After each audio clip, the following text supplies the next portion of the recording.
l'égalité des droits femmes-hommes, comme c'est inscrit dans la loi, est donc un droit fondamental dans la République française.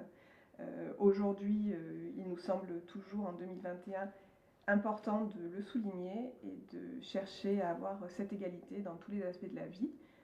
La culture, bien entendu, en est un domaine particulier où il y a des artistes féminines qui arrivent à se faire entendre, mais le combat doit continuer, que ce soit dans la vie publique, dans la sphère professionnelle, dans la sphère privée également. Donc Ferney Voltaire reste associé à cette journée et continue à donner les moyens aux associations et surtout donner de la visibilité à cette égalité. Où en est-on? Nous avons à Ferney depuis plusieurs années un comité qui se réunit régulièrement pour continuer à proposer des manifestations aux Fernésiens et à l'ensemble des habitants du pays de Gex. Alors, la médiathèque a participé avec l'aide du conservatoire à un concours de nouvelles. Nous avons eu une chance folle d'avoir Ananda Devi comme présidente de notre jury. Par rapport au concours de nouvelles, il y avait effectivement une dimension locale par rapport sur la ville et puis bien évidemment le pays de Gex. Mais nous avons été très surpris de voir l'écho que ce concours et cette journée avaient à l'international, puisque nous avons reçu des nouvelles d'Espagne, je sais plus, des Pays-Bas, je crois, de Belgique, différents endroits. Donc on sent bien que c'est une particularité qui tient à cœur à beaucoup de femmes à travers le monde.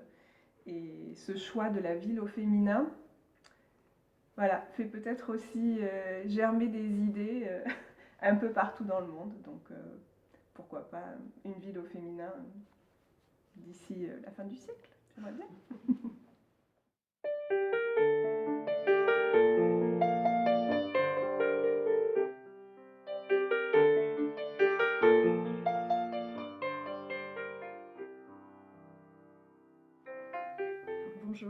Bonjour à tout le monde.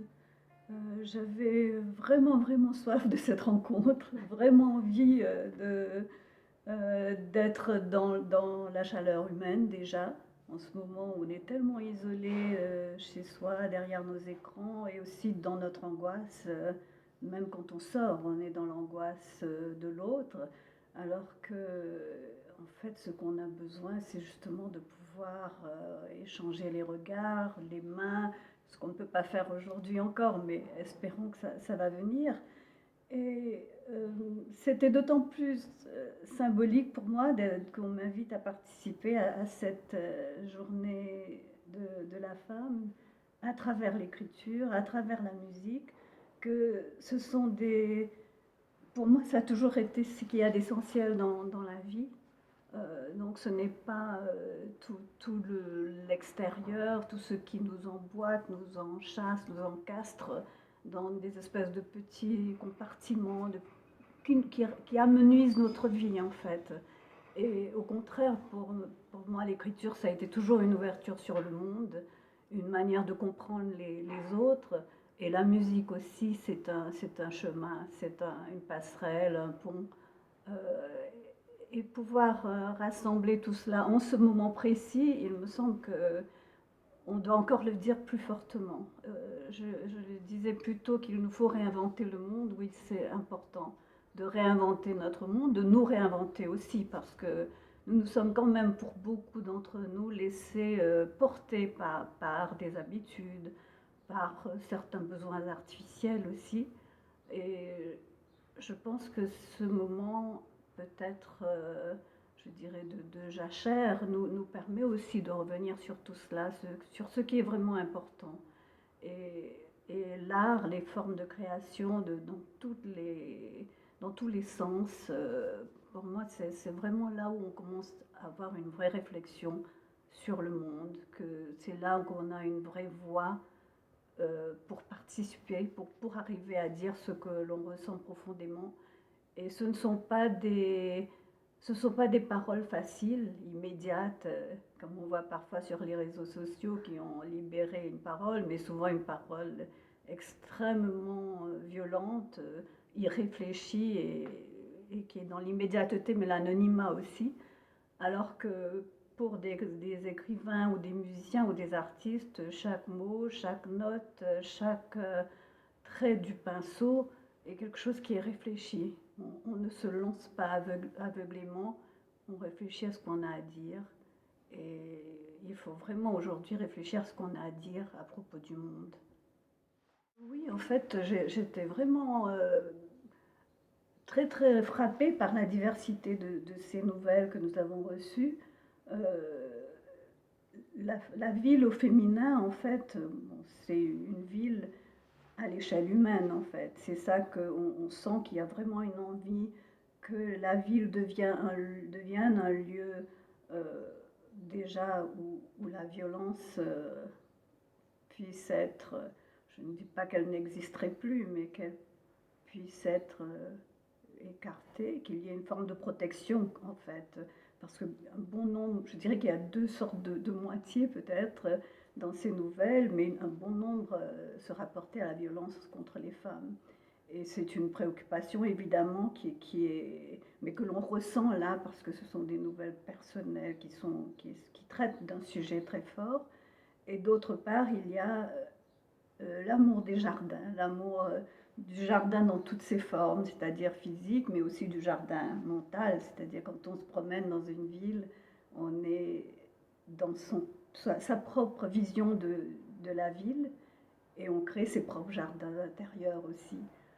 Donc ça m'a vraiment, vraiment beaucoup, beaucoup frappée, touchée et émue de lire toutes ces nouvelles qui ont aussi des approches stylistiques et littéraires différentes aussi, certains poétiques, d'autres plus durs, d'autres un peu d'anticipation. Et j'ai été ravie de la nouvelle qui est lauréate parce que elle rassemblait vraiment tout cela. Donc c'est une nouvelle à propos d'une ville, à propos de rencontres dans une ville, mais dans cette brève forme, on a aussi une espèce d'ouverture sur le monde, sur l'histoire. D'emblée, on entre dans Hiroshima, mon amour, avec Marguerite Duras, mais aussi la ville de Nevers, puisqu'il s'agit de cette ville. Donc on sait tout de suite qu'on est dans une vision du monde qui n'est pas étriquée, qui est dans un ensemble, donc dans un passé très dur, y compris pour la ville de Nevers, mais qui va aboutir à un amour immense pour cette ville, pour ses rencontres, pour ces lieux. Et c'est aussi une écriture très, très belle et très juste, très fine. Donc, je ne sais pas si vous me le permettez, juste pour lire quelques phrases qui m'ont touchée dedans. Enfin, il y en a beaucoup, hein, mais celle-ci, par exemple, à cause du rythme. Nevers est belle, on peut y flotter, tu comprends? Les petits bars en nombre suffisant pour se sentir accueilli, même de circonstance, pour faire coutume sans en avoir l'air. Et puis, bien sûr, on se séparerait avec non pas des promesses d'amitié impossibles à tenir, mais avec l'assurance d'avoir vécu un moment un peu suspendu, un peu empathique. Ça existe, les amitiés limitées dans le temps.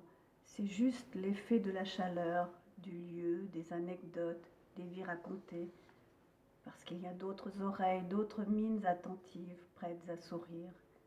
On a envie de se livrer de part et d'autre, d'écouter ou pas, peu importe. On y flottera le jour, la nuit, le soir. Tout est parfait et limpide. Les avaries glisseront pareillement. Donc je trouve ça très très beau parce que justement les avaries de l'histoire de notre humanité présente glisseront, espérons, avec toutes ces promesses de création.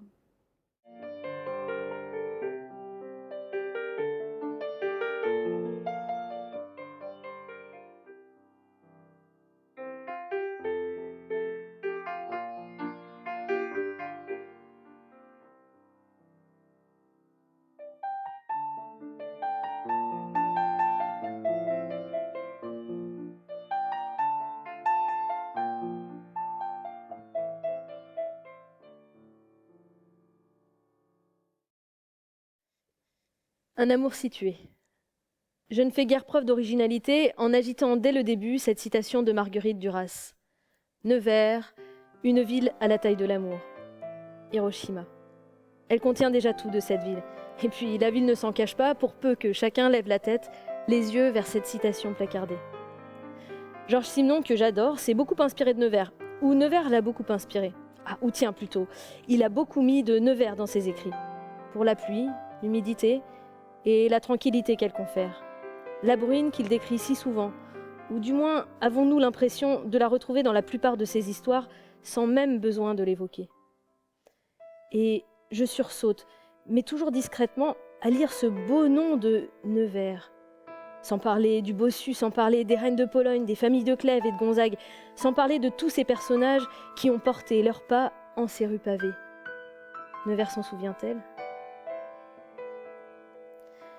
Je peux d'autant plus imaginer Nevers que je n'y habite plus.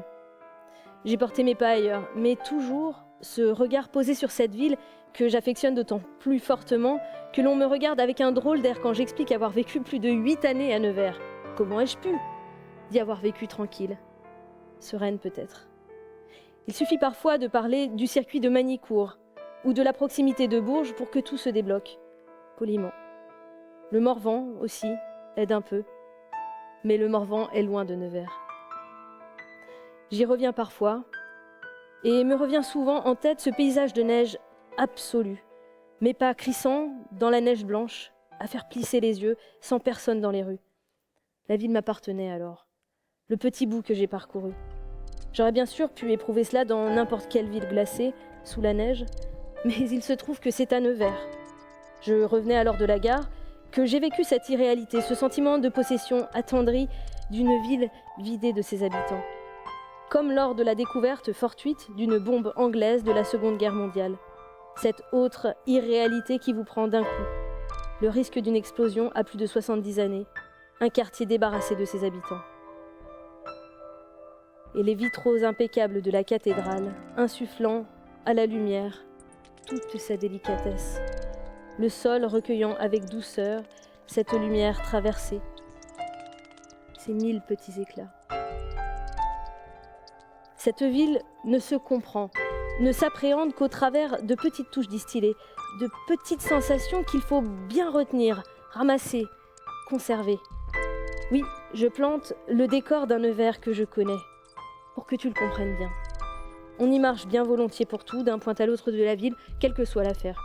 Je suis toujours frappée par le calme ambiant, la nonchalance bousculée par une économie souffreteuse, une résignation jamais lassée, cela dit. Qu'est-ce qui peut bien se passer dans une ville de cette taille, de cette tranquillité un peu morne ? Le long de la Loire, laissée soigneusement à sa sauvagerie, sur la place Carnot, aux abords de la gare, derrière les façades de magasins figés par l'abandon, masqués par des trompe-l'œil, et puis cette rue François Mitterrand qui tressaute tout de même, parce qu'elle concentre les passants, les marcheurs, les familles, les amis de passage. Elle a ses ramifications qui amènent à la librairie curieuse, le Cyprès, au bar à vin, une note de vin, et à d'autres vascularités débouchant sur les hôtels particuliers, l'église Saint-Étienne et autres. Il ne faut pas avoir peur de s'immiscer. Nevers est belle, on peut y flotter. Tu comprends ?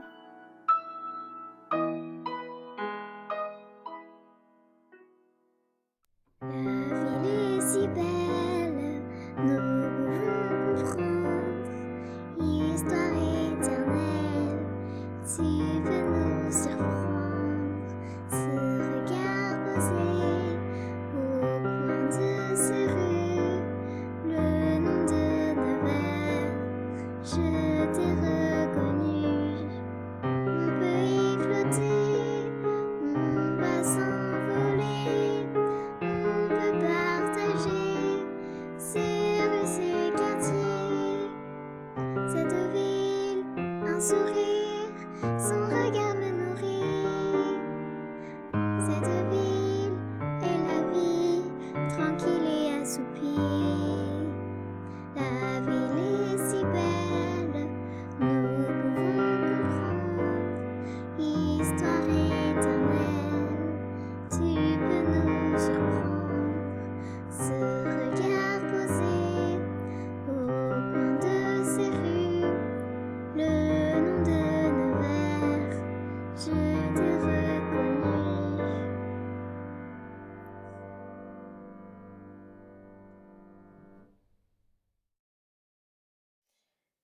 Et le tournage d'un film est toujours un événement.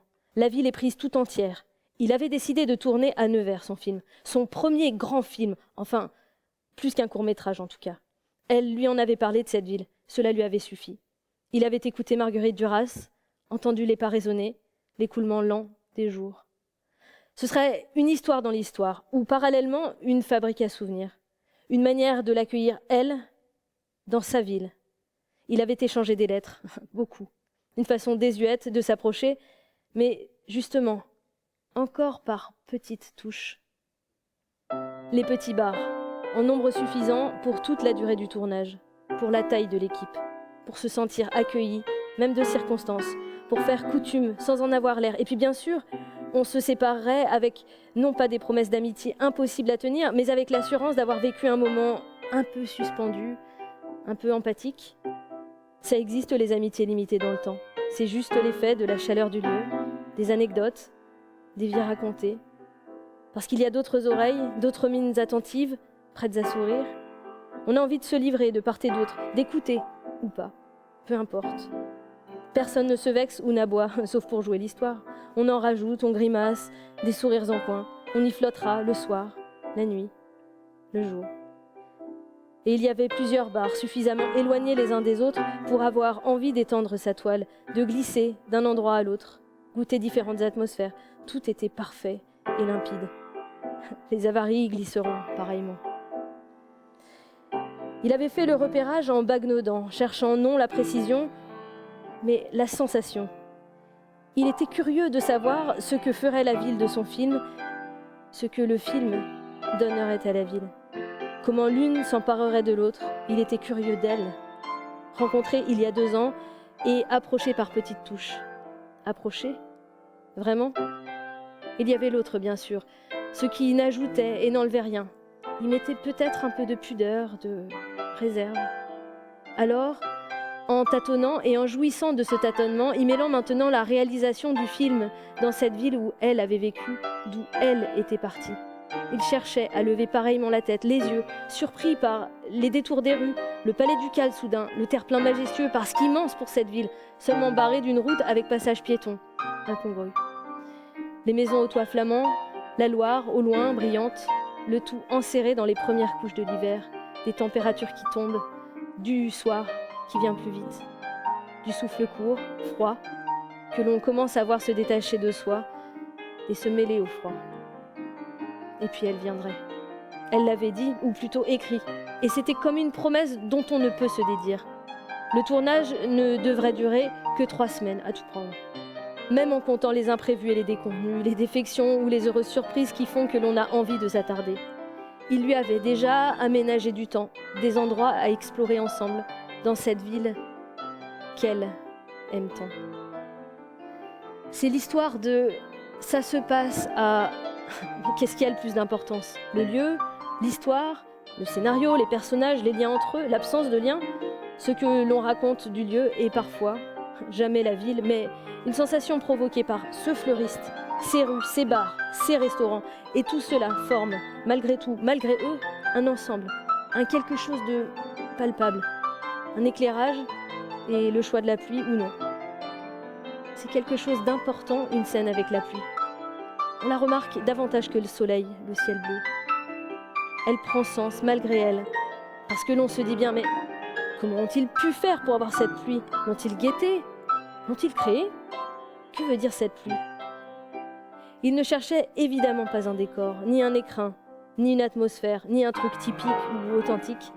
Il cherche son histoire dans cette ville, celle qu'il a envie de filmer, celle qui le fait porter une équipe, supporter les aléas immanquables. Tout sera peut-être plus compliqué ici, qui semble être déjà loin de tout.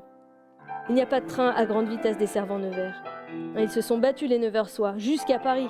Et puis, ils ont oublié qu'ils n'ont pas eu le train à grande vitesse. Et continuent avec cette incroyable intercité qui voit passer le temps. Il n'y a pas vraiment d'autoroute. Il n'y a que cette seule grande route dans tout le département du nord au sud, l'ancienne mythique RN7.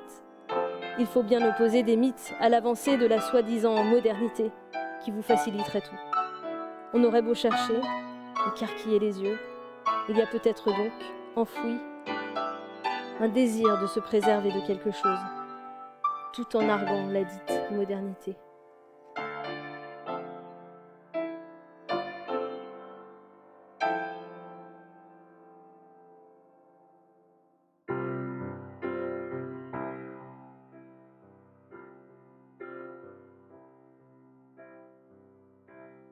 À l'air libre, pas de décor, pas de grille, juste une histoire, une manière de l'accueillir. Elle, dans sa ville, un amour, si tu es à jamais, si tu es un amour, toujours, un amour, si tu es à jamais, si tu es un amour. À l'air libre, promesse d'école, cherche une histoire dans l'histoire. Ça existe, les amitiés, limitées dans le temps. Si tu es un amour, un amour, si tu es, si tu es un amour, un amour, si tu es.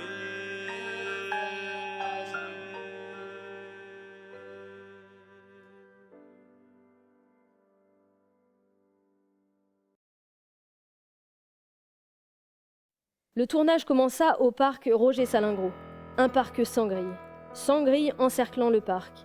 Pas d'heure d'ouverture ni de fermeture donc.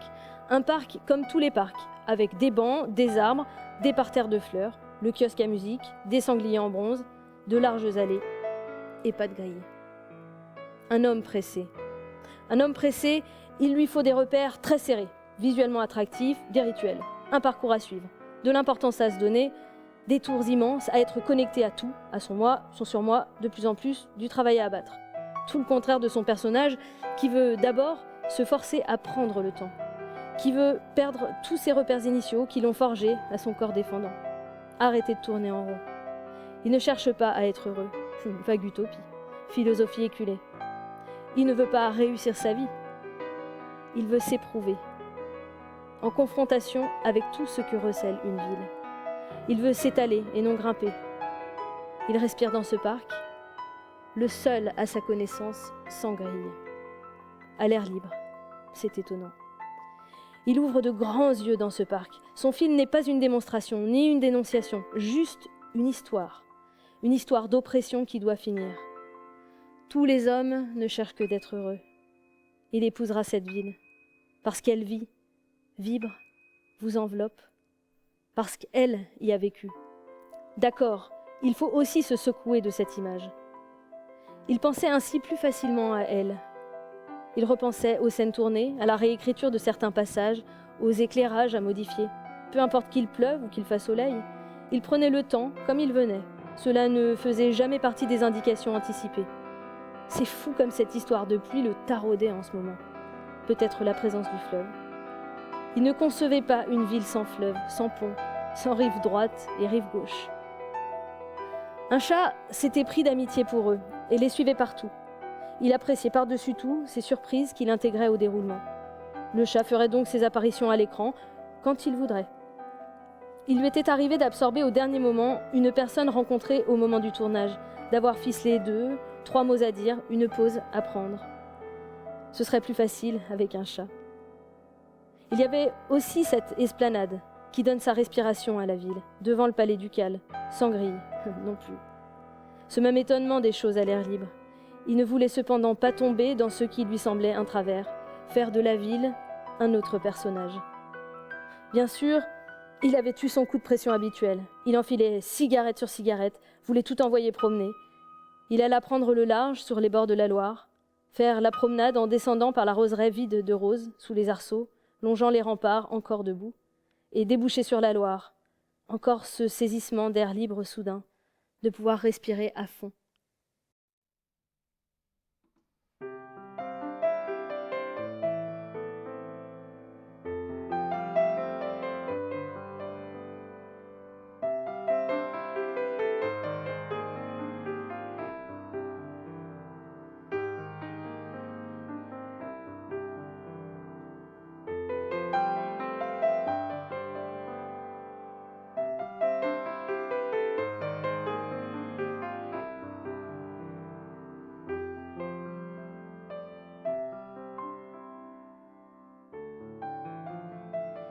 Il aimait le cinéma comme il aimait les musées, les villes. Il vous forçait à lever le nez, à tendre le cou pour voir. Bien sûr que certaines scènes peuvent vous horrifier, vous poussent à vous cacher les yeux des mains, à vous enfouir dans le creux de quelque chose ou de quelqu'un, ou sous les draps. Mais il y a une sorte de contrat, de lien, à défaut de tenir les yeux ouverts. Restez éveillé, attentif, comme vous le commande un musée dès que vous en franchissez le seuil, ou une ville, dès que vous partez à sa découverte. Le tournage était fini maintenant. 3 semaines seulement, sans rebondissement excessif. Les bars écumés. Elle était venue, rayonnante. N'était plus repartie loin de lui, à Nevers. Il y resterait pareillement, pour elle. Une histoire d'amour à vivre dans cette ville. Tant le lieu faisait partie de l'histoire. Et pour rire, ils l'ont rejoué la scène. Et pour rire, ils l'ont rejoué le film dans la ville. Ton nom est Nevers, en France. Ton nom est aussi Nevers. Tu es presque Nevers, à jamais. C'était du sérieux.